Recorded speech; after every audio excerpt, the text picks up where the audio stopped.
Danmarks 5 regioner har ansvaret for indsatsen over for jordforurening. Forureningen stammer fra virksomheder og industri, hvor der tidligere har været anvendt olie eller andre kemikalier.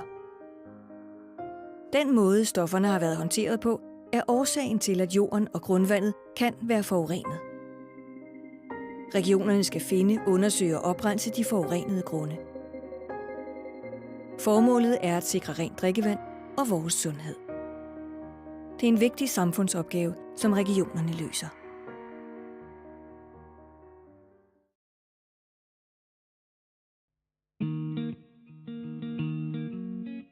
I mange af de tidligere erhvervsområder, regionen undersøger, er der nu bygget boliger.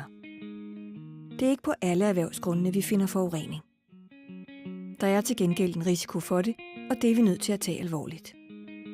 For at finde de forurenede grunde ser vi på, hvad ejendommene tidligere har været brugt til. Oplysningerne henter vi i kommunens arkiver, gamle telefonbøger, vejvisere, kort og luftfotos. Enten vurderer vi, at der kan være forurening på din grund, og at vi gerne vil undersøge yderligere. Eller også vurderer vi, at din grund ikke er forurenet, og så gør vi ikke mere. Når vi har fået overblik, kan vi træffe en afgørelse. Du får altid et brev fra regionen, og her står der, om der kan være restriktioner i måden, du bruger din grund på.